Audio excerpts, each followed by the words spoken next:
Good morning. आज हम पढ़ेंगे बीएससी पार्ट फर्स्ट का second paper cell biology and genetics.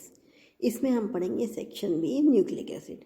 Nucleic acid के बारे में हम प्रीवियस 2 क्लासेज में पढ़ चुके हैं, जिनमें हमने न्यूक्लिक एसिड क्या होते हैं, डीएनए क्या होता है, किसने डिस्कवर किया, कहाँ लोकेटेड रहता है, purine and pyrimidine, nitrogen, base pairs, इन सब के बारे में पढ़ा। देन हमने वेरिएशन ऑफ डीएनए ये पढ़ा, कौन कौन से डीएनए होते हैं, क्या उनकी स्ट्रक्चर होती है, कैसे बेस पेयरिंग होती है, इन सब के बारे में पढ़ा। आज हम फर्दर स्टडी करेंगे Meselson and Stahl experiment. Meselson और स्टेल एक्सपेरिमेंट क्या है? Mark Meselson and Frank Stahl design the most beautiful experiment in biology. इन दोनों साइंटिस्ट ने, मेल्सन और स्टेल ने, एक ब्यूटीफुल एक्सपेरिमेंट बायोलॉजी में बताया। The experiment test the DNA replication model. तो इन्होंने इसको क्या बताया? DNA replication model. They use bacteria grown in a media of a heavy isotope of nitrogen. उन्होंने इसके लिए क्या यूज किया? बैक्टीरिया जो कि हैवी आइसोटोप ऑफ नाइट्रोजन में जिसके मीडिया था। They use bacteria grown in a media of a heavy isotope of nitrogen. Nitrogen के हैवी आइसोटोप पे जो बैक्टीरिया ग्रोन हुआ था, उन्होंने वो इसके लिए यूज किया।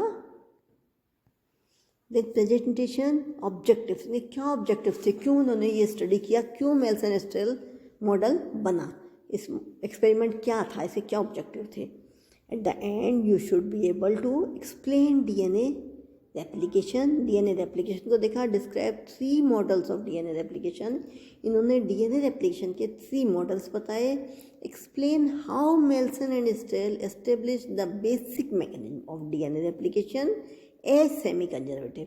और एक्सप्लेन किया कि मेल्सन एंड स्टेल ने एस्टेब्लिश की थी बेसिक मैकेनिज्म डीएनए रेप्लिकेशन की semi conservative model. And describe how Meselson and Stahl showed that each strand identified in the CSCI medium was either all heavy or all light. Then introduction हम देखते हैं इसका। The base of complementary of Watson and Crick model immediately suggested that DNA should replicate with each strand remaining intact and specifying a new complementary strand. जो Watson and क्रिक ने model दिया था, इसमें हमने देखा डीएनए रेप्लिकेट होता है in each strand और रिमेनिंग इंटैक्ट, और उनकी जो स्ट्रैंड है वो इंटैक्ट रहते हैं, specifying a new complementary strand. This mode is called semi conservative. ये मोड सेमी कंजर्वेटिव कहलाता है। क्यों कहलाया? Because each strand is conserved keep intact even though the double helix is not. क्योंकि ये इंटैक्ट रहा, कंजर्व किया गया था, ईच स्ट्रैंड इंटैक्ट रहा, इसलिए ये सेमी कंजर्वेटिव कहलाया। Mark Meselson and Franklin Stahl originally met in summer of 1954। ये दोनों साइंटिस्ट आपस में 1954 में मिले, the year after Watson and Crick publish their paper on the structure of DNA. In 1958, Matthew Melson and Franklin W. Stell found a superb way to test the prediction of Watson and Crick model regarding the replication. तो इन्होंने Watson and Crick model देखा regarding replication के। The 3 models of DNA replication आप देखें, यहाँ दिखा रखे हैं, conservative, semi conservative and destructive, 3 models हैं। आप देखिए, this is conservative model, this is semi conservative model. आप यहाँ देखेंगे दोनों स्ट्रैंड सेम हैं। यहाँ देखिए एक एक हो गए हैं और यहाँ इनमें बैंड्स आ गए हैं।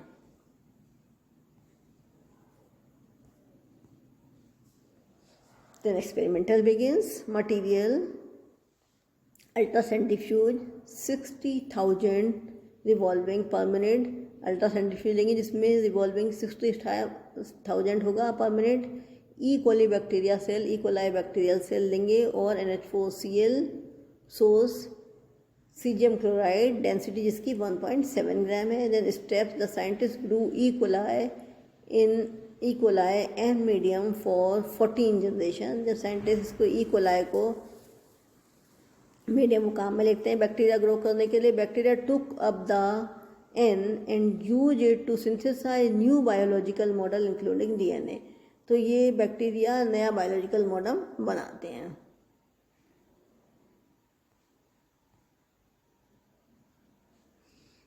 At this time they isolate the first bacteria sample। इस टाइम पे ये एक बैक्टीरिया सैंपल को आइसोलेट करते हैं and prepare DNA and added CSCI for centrifugation.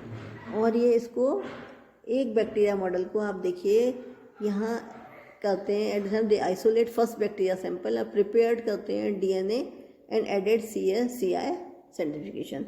At the same time some of the encoded bacteria were switched to medium. ये भी medium में स्विच करता है encoded bacteria containing the light and isotope and allowed grow for several generation. They called first sample generation 0 after the transfer to light medium. इसके transfer light medium करने के बाद अ sample was taken every 20 minutes. इसका हर एक 20 minutes में इसका sample लेते हैं which is the generation time for E coli to grow under optimum temperature. जो कि इसका जनरेशन टाइम होता है 20 मिनट्स का। A sample was taken every 20 minutes. क्यों 20 मिनट्स पे लिया जाता है? Which is the generation time of E coli to grow under optimum temperature. तो ये जो ई कोलाई है ऑप्टिमम टेम्परेचर पे ग्रो करता है। The DNA form the sample were prepared for high speed centrifugation. तो इसका जो सैंपल है कहाँ तैयार किया जाता है? हाई स्पीड सेंट्रीफ्यूगेशन में। जैसा कि स्टार्टिंग में बताया था 60,000 रेवोल्यूशन पर मिनट होते हैं, revolving per minute. They found that the salt ion form a density gradient, a solution whose density is low at the top of the tube and increases steadily towards the bottom. हम यहाँ देखते हैं कि जो top ion है, हमने देखा जहाँ डेंसिटी ग्रेडियंट के अकॉर्डिंग होता है सॉल्ट आयन का, जो सॉल्यूशन में जिनकी डेंसिटी लो होती है वो टॉप पर होते हैं, जिनकी हाई डेंसिटी होती है वो बॉटम में होते हैं। Large molecules in the solution will find an equilibrium position.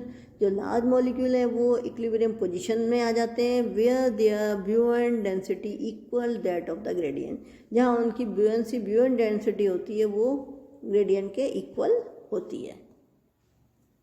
Then experiment result. जो इन्होंने एक्सपेरिमेंट किया उसका क्या रिजल्ट आया? When DNA from the first 4 generation of E coli was analyse. E coli की फर्स्ट 4 जनरेशन के को हमने एनालाइज किया। It produce the pattern of band shown in figure below. तो इन्होंने इसमें क्या देखे? बैंड देखे, पैटर्न ऑफ बैंड देखा। आप देखिए यहाँ दिखाई दे रहा है, यहाँ पैटर्न ऑफ बैंड दिखाई दे रहा है, इन्होंने देखा। After the experiment Meselson and Stahl then had to show that the units begin separated the cesium chloride। मैंने देखा कि जो यूनिट्स हैं ये cesium chloride separated हैं।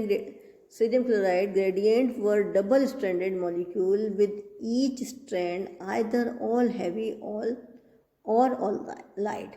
या तो इसमें बहुत हैवी है या फिर बहुत लाइट है। Their evidence for this took advantage of a useful property of DNA। तो इससे क्या हुआ? इसका लाभ ये हुआ कि डीएनए की यूजफुल प्रॉपर्टी का ज्ञान हो गया, उसको हम देख सकते हैं। Since the double helix is held together by weak hydrogen bond. जो डबल हेलिक्स पास होते हैं, वीक हाइड्रोजन बॉन्ड से जुड़े हुए होते हैं, heat of 80 to 100 degree will separate the strand by disrupting और मेल्टिंग द बॉन्ड। तब 80 to 100 डिग्री पर ये जो हैं स्ट्रैंड डिसरप्ट हो जाते हैं और बॉन्ड मेल्ट हो जाते हैं। Melson and Stell melted, heated some of their half-dense DNA and showed। Melton and Stell ने क्या किया? हीटेड किया, मेल्टेड किया इनको और half-dense DNA और showed that it separates into dense fraction।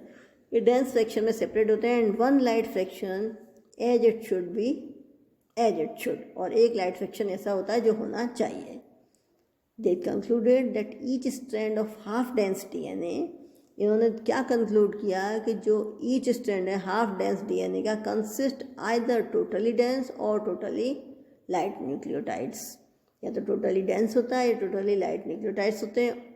Not a mixture of dense and light nucleotide in one strand। एक strand में एक dense और light नहीं होते, या तो वो light होता है या dense होता है। This work provided a definite confirmation तो ये इस वर्क से डेफिनेट कंफर्मेशन हो गया वाटसन एंड क्रेग मॉडल का।